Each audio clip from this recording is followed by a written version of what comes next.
Hello, everybody. Welcome to Archaeobiking. Today, the subject of the video is going to be one of my favorite subjects.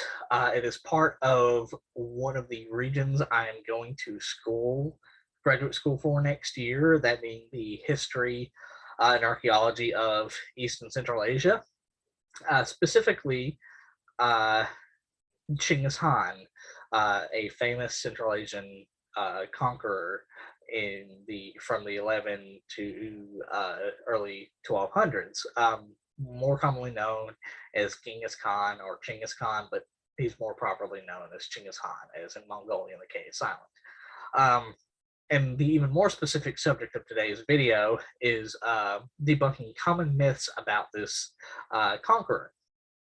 Some of these myths have pervaded and been perpetuated for centuries. Some of them as recently as a decade ago.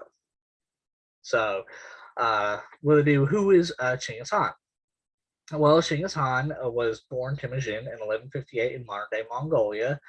He was said to go on to do great things, as he was born clutching a blood clot in his hand.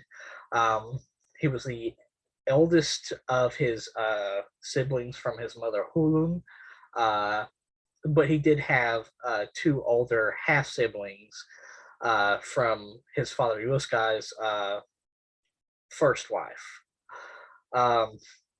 Unfortunately, this family became, to a degree, homeless when Yuskai died in 1171, as homeless as any Central Asian nomad could be.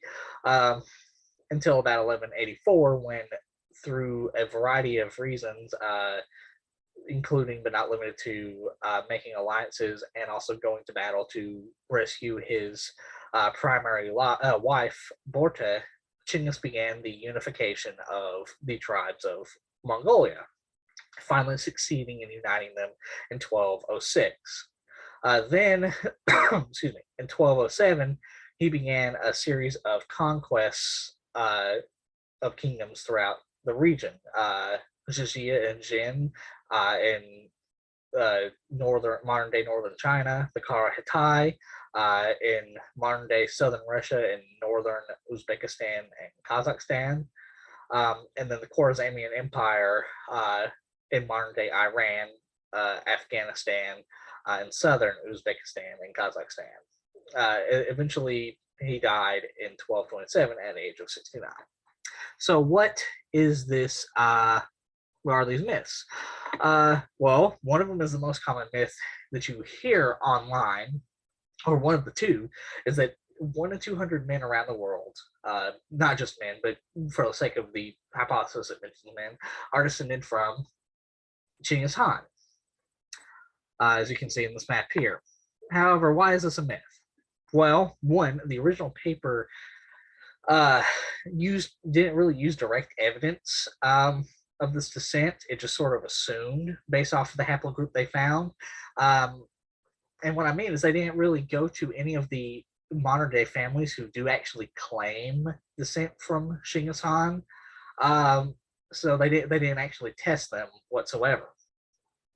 Furthermore, the test results have a wide range of error, with some going back as far as 2,000 years to some even going to a few centuries before Chinggis Khan was actually born. So there's that. Furthermore, further studies have shown that the most likely scenario was that these were ordinary Mongols that the haplogroup originates from, as it is so common in Mongolia and other parts. And actually, this haplogroup goes back a lot further, with evidence of it going back as far as the Gurk Turks and the Khazars and even the Huns. Not only that, a lot of the evidence that the paper used mentions invasion forces in areas like Afghanistan, modern-day Afghanistan, that showed up decades after Chinggis Khan died. So, while it's certainly possible, all of these studies do say it's certainly possible, but the evidence for now is pointing to that no, it is not actually Chinggis Khan that this haplogroup comes from. So what's myth number 2? This is in relation to this previous myth. Chinggis Khan was a woman-hungry sex fiend, and he had a harem of women that, that like you can see in this picture right here, that he either kidnapped from nations he conquered or what have you. Why is it a myth? Okay, well, for one thing, while Chinggis Khan certainly had concubines and he had more than one wife, we know this from both Persian and Mongolian sources. However, both Persian and Mongolian sources also state that his primary wife was Borte, the woman he loved so much that he broke away from tradition and went and got her back when she was kidnapped. Because according to Mongolian tradition, if your wife was kidnapped by another tribe, you were just to, write her off and go get another wife. But, he rallied an army and marched into the territory of the tribe that kidnapped her and was able to find her and rescue her. Furthermore, all of the known children of Chinggis Khan are traced back to this woman, Borte, in both Persian and Mongolian accounts, with maybe the exception of Jochi, the eldest son of Chinggis Khan, and that's because his paternity was in question because she was already 9 months pregnant when he rescued her from the rival tribe that she was kidnapped from. But even that aside, he recognized Jochi as his heir for at least a while. There's a reason due to this disputed lineage between the siblings, not between Chinggis, but between the siblings, as to why Chinggis eventually chose a different sibling, the middle sibling, rather than the 2 eldest, Jochi and Chagatai. But that aside, he did, for all of his life, even when he chose a different heir, acknowledge Jochi as his son. So if he did have other sons from other women, it would make sense that he would mention them. If he had other daughters, because he did have a lot of daughters too, if he had other daughters from other women, again, he would acknowledge them. So it would make no sense that these would not show up in the records, considering he was willing to acknowledge a possible bastard son as his eldest son and heir for much of his life. Furthermore, the original 2000 paper does not even claim this. This is not even make this myth. The myth came from the misunderstanding of the paper itself. The paper actually suggests that this lineage from Chinggis Khan, or the supposed lineage from Chinggis Khan, came as a sign of marrying into Chinggis's family as a sign of prestige among a lot of royalty and lower nobility, because of course you would want to marry into this preeminent power and preeminent nobility to become more prestigious and to get a lot more wealth and what have you.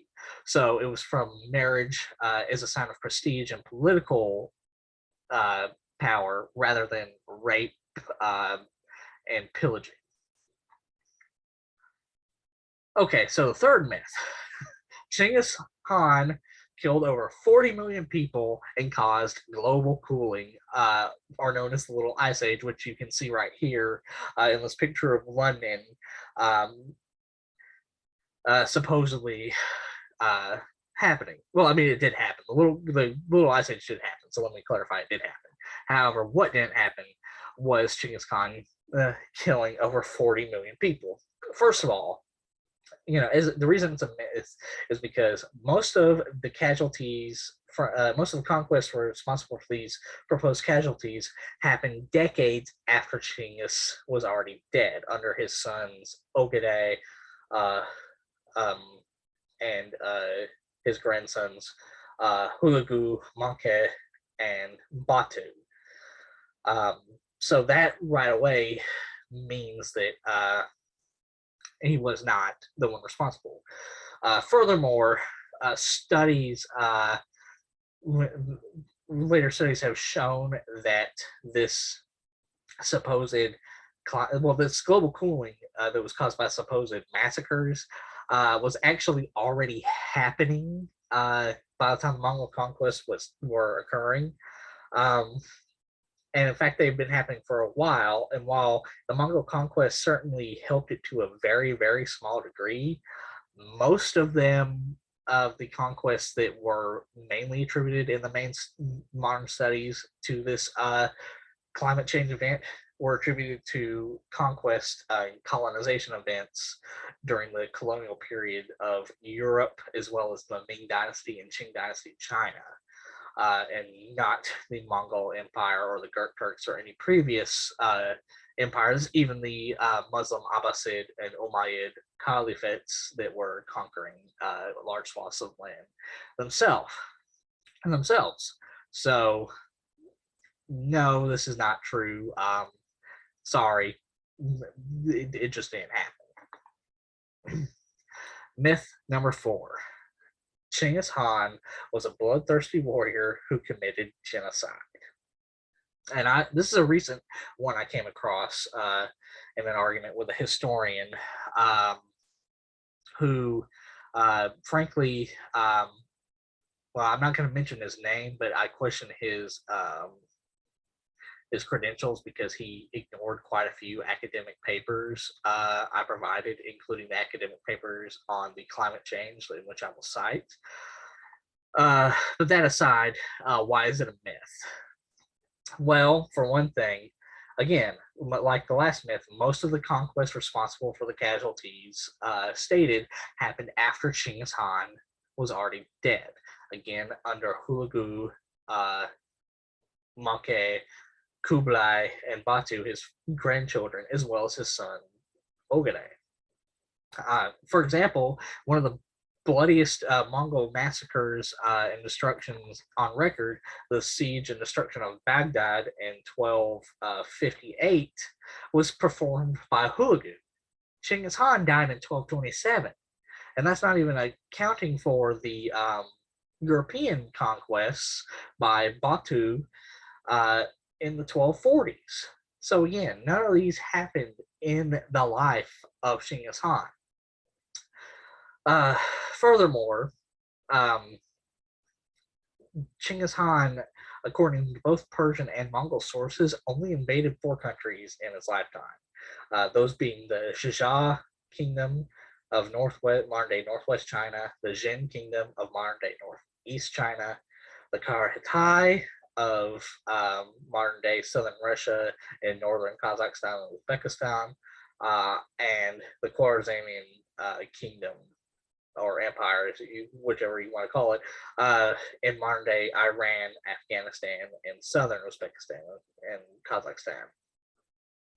And a lot of these were for a variety of reasons.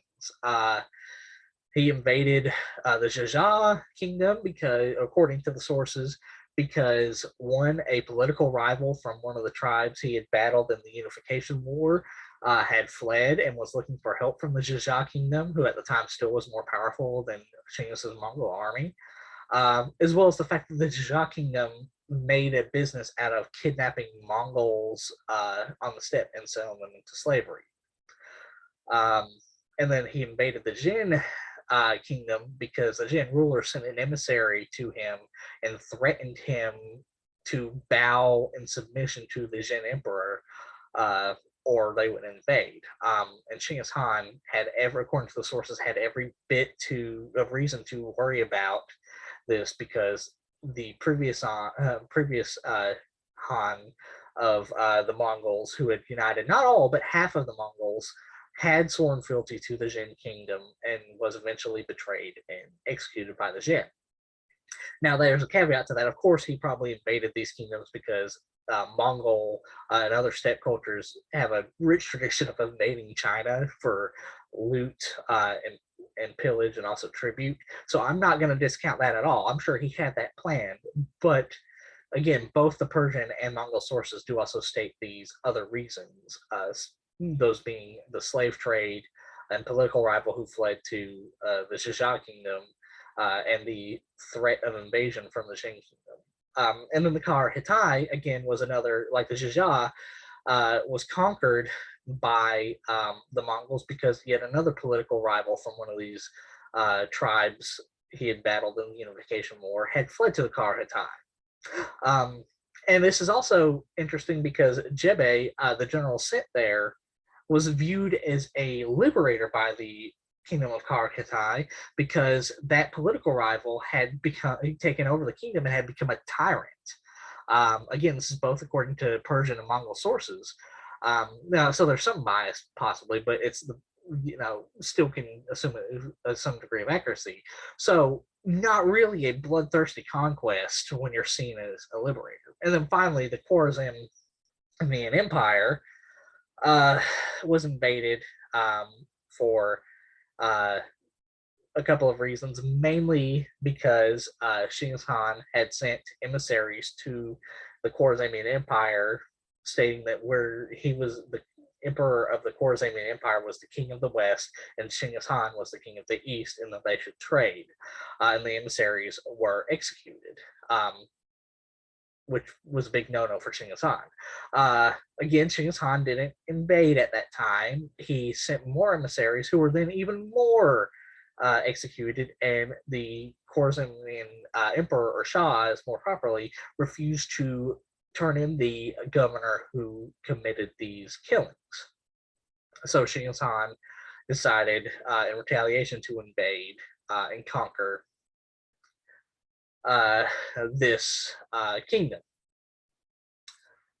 Another thing to keep in mind is that Chinggis Khan did not, why Chinggis Khan did not commit genocide. For one thing, it should be noted, Chinggis Khan very much did commit massacres and orchestrate massacres well within his lifetime. I'm not trying to deter or take away from the fact that he did do horrible things in his life.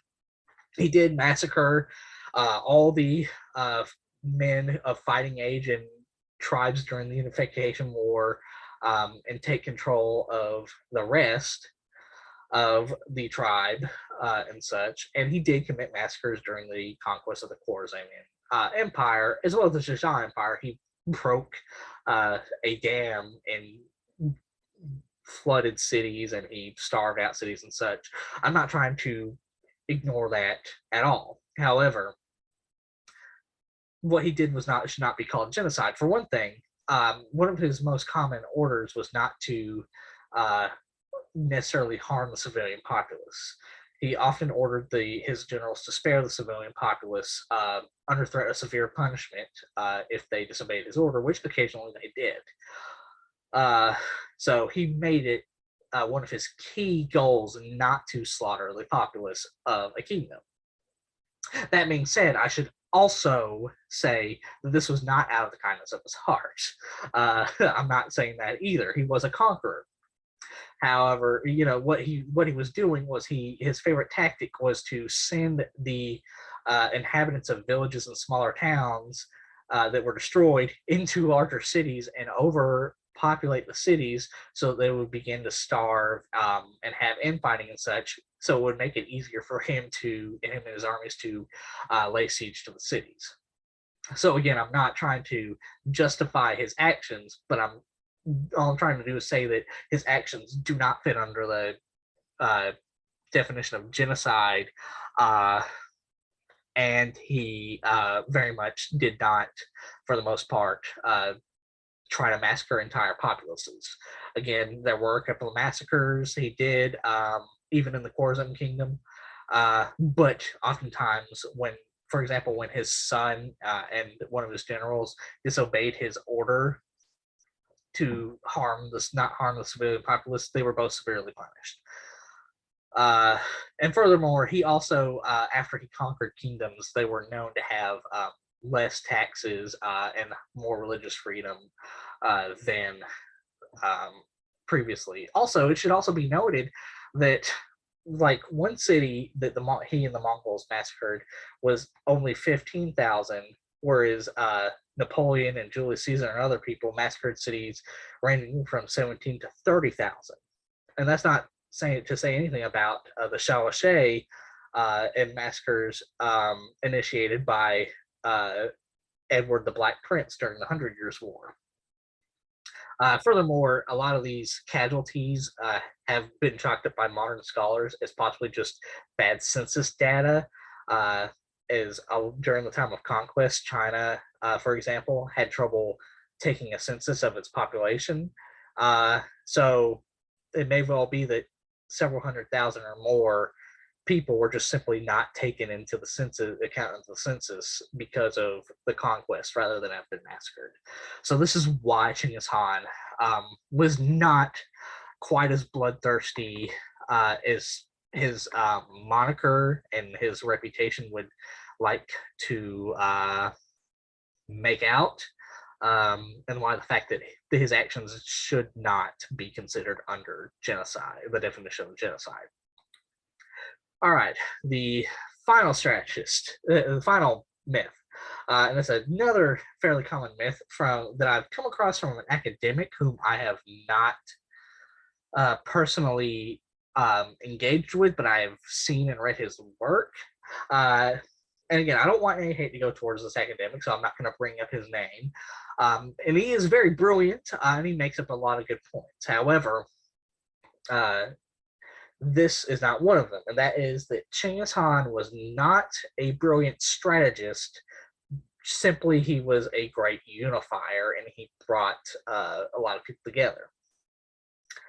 And see, that's not true either. So why is that a myth? Well, for one thing, while certainly Chinggis relied on many talented generals, such as Jebe, Mukhali, and Subadai, three of his most talented generals, both in his time and for his son Ogedei's reign. Most of the battles, strategies, the won battles that are attributed in both the Persian and Mongol sources are attributed to Chinggis Khan himself, such as the tactics he used to defeat the Naiman, a powerful Western Mongolian tribe during the Unification War, as well as a lot of his subterfuge tactics using spies and lighting campfires, like 10 campfires per one person to make his army look larger, and even a lot of the ambushes he orchestrated. Now, where this academic is getting it from is the fact that a lot of the battles that Chinggis Khan fought when he was younger were losses. And while it's certainly true, that doesn't really mean he wasn't a good strategist. I mean, Julius Caesar, Alexander the Great, Hannibal, all are considered brilliant strategists, and they lost battles as well. And yet nobody's questioning whether or not they were brilliant strategists. Furthermore, the institution that trained these generals, such as Subadai and Jebe, the Keshik, was established by Chinggis himself, one as his primary battle guard, two as his main council to discuss things, and three as a way to train people to eventually become field marshals and generals themselves. Subadai is a good example of this. Subadai started off as a Keshik bodyguard, but eventually became one of Chinggis Khan's greatest generals. So again, it's an institution that Chinggis Khan established. So to say Chinggis Khan is not a great strategist, while and only his generals were, when he's the one who instituted who created the institution in which the generals became great, doesn't make sense. Furthermore, other things to bring up. One, another argument the academic uses, is that the strategies used by Chinggis and the Mongols were commonly used by steppe tribes for thousands of years, which is certainly true. It is very true. Even the idea of a decimal system army goes back at least as far as the Huns. However, Chinggis Khan improved upon these tactics, such as one of his favorite strategies was each 10 man was under the jurisdiction. Each commander was under the jurisdiction of 10 men. So one guy is under the jurisdiction of 10 men, and then each of those commanders are under the jurisdiction of commander, and each of those higher ranking commanders are under the jurisdiction of a general and so on. So that way, no one person is responsible for more than 10 people in the army. And then he made a great deal of other improvements. One, rather than having strict having strict deadlines and requirements for generals like the Chinese army had, such as you have to complete this battle by this date, he just gave them a broad timeline. So he's just like, I want you to take this region between X, between like say 1201 and 1202 CE, which gave generals the ability to improvise and be adaptable. For another thing is he made a multi-component army, something that was not very common in Mongol or steppe armies before that, which he created a component army with Mongol cavalry, granted as the primary makeup of it, but also consisted of Persian and Chinese infantry, as well as Persian and Chinese architects and craftsmen and such, who were in charge, and siege engineers and the like. And then, of course, his most common and most favorite tactic, as I mentioned a couple of minutes ago, the use of spies and subterfuge. He really loved sending spies into regions to gain information. Usually, they were just regular merchants that he paid off and bribed to bring back information, but he did have actual spies as well. So it should also be noted that the reason that the Khwarezmian Shah slaughtered the emissaries is because they thought that they were spies, and that's certainly possible, and it shouldn't be put past Chinggis Khan to have done that at all. And while that's up for debate whether he actually did it based off of the intentions of his letter and how many times he gave them the chance to turn in the people who killed his emissaries, the use of spies very much was one of his favorite tactics. So there you have it. These are the myths that are common about Chinggis Khan. None of them are true whatsoever, and I will most definitely provide my sources. And I really highly recommend my viewers look up valid academic information about Chinggis Khan. Peter Jackson, not to be mistaken with the movie director, the historian Peter Jackson and Timothy Mays are good people to look into and such, because this is just a fascinating time period, and it really helped bring Asia and Europe into the colonial period. So I highly recommend you look up the conquest of Chinggis Khan and the Mongol Empire. But now, that you're going to do that, before you did that, I wanted you to know what myths to look out for and to know that they aren't true. So with that, I hope you enjoyed the video. Share, like, and subscribe. And have a good day.